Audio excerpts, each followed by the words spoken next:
arus dan tegangan listrik. Percobaan yang pertama yaitu arus listrik. Alat dan bahan yang sudah saya sediakan yaitu ada batu baterai 3 buah, lampu, kabel penjepit warna hitam dan merah yang semuanya sudah saya rangkai, air keran, air garam, penghapus karet, sendok, kertas, grafit, kawat tembaga, kawat besi, kayu, dan plastik. Oke, percobaan pertama, benda-benda yang ada akan kita tempelkan di kedua penjepit ini. Yang pertama adalah sendok. Kita akan lihat reaksinya, apakah lampunya akan menyala atau tidak. Dapat kita lihat reaksinya, ternyata ketika penjepit ini kedua penjepit ini didekatkan atau ditempelkan kepada sendok, lampu menyala. Dan benda ini memiliki sifat konduktor. Selanjutnya yaitu kawat tembaga. Kita juga akan melihat bagaimana reaksinya, apakah ketika kawat tembaga ini ditempelkan lampunya akan menyala atau tidak. Dapat kita lihat ternyata lampunya menyala juga. Berarti kawat tembaga ini merupakan konduktor atau bahan yang bisa mengantarkan listrik. Selanjutnya adalah kertas. Ketika kertas didekatkan, ternyata lampu tidak menyala.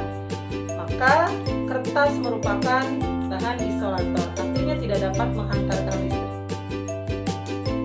Lalu bahan selanjutnya kawat besi, kita akan dekatkan. Ternyata kawat besi juga merupakan konduktor karena dapat menghantarkan arus listrik. Oke, selanjutnya adalah kayu. Kayu kita lihat reaksinya, ternyata tidak atau bukan termasuk konduktor, ya, sehingga tidak dapat mengantarkan arus listrik. Plastik juga sama, merupakan bahan isolator.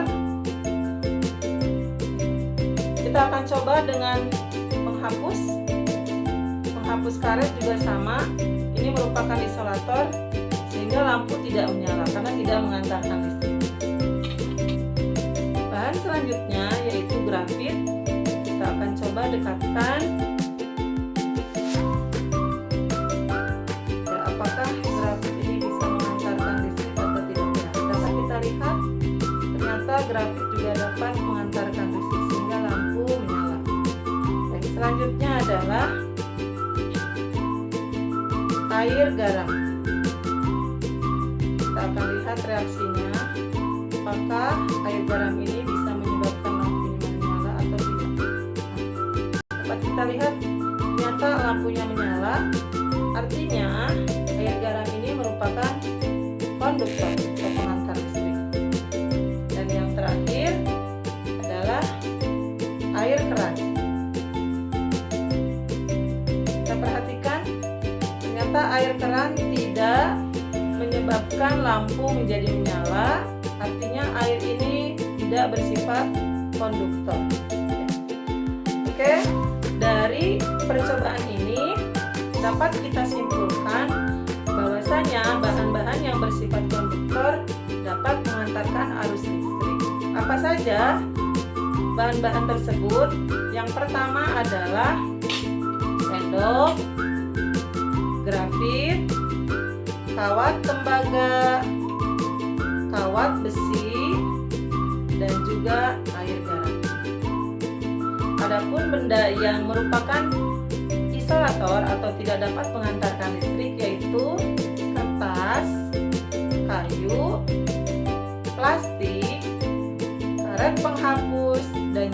air keran. Ya, untuk percobaan selanjutnya yaitu mengenai tegangan listrik.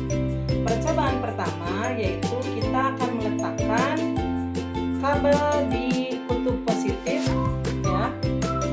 Kita akan lihat ternyata lampu tidak menyala karena tidak ada tegangan listrik. Ya, pada percobaan kedua, saat kutub positif dan negatif disambungkan, kita dapat lihat reaksinya. Lampu dapat menyala namun redup. Ya, hal ini disebabkan karena sumber tegangan yang dihasilkan oleh baterai memiliki kapasitas 1,5 volt, sedangkan lampu yang digunakan memiliki tegangan 2,5 volt. Hal ini berarti daya baterai kurang cukup untuk menyalakan lampu dengan kondisi yang terang. Pada percobaan selanjutnya, batu baterai kita tambahkan 1 buah. Kita akan lihat reaksinya. Lampu menyala lebih terang daripada percobaan sebelumnya karena baterai menjadi 3 volt, sehingga cukup menyalakan lampu sebesar 2,5 volt. Pada percobaan terakhir, kita akan menambahkan 1 buah baterai lagi. Kita lihat reaksi yang terjadi pada lampu ini, apakah akan menyala dengan terang atau tidak. Kita dapat lihat reaksinya, ternyata lampu menyala dengan sangat terang dibandingkan dengan pada percobaan sebelumnya. Ya, hal ini dikarenakan karena 3 buah baterai yang dirangkai secara seri menghasilkan tegangan yang lebih besar, menjadi 4,5 volt, sehingga melebihi kapasitas yang dibutuhkan lampu agar menyala terang. Kesimpulan dari percobaan ini yaitu bahwa semakin banyak batu baterai yang digunakan, semakin besar tegangan yang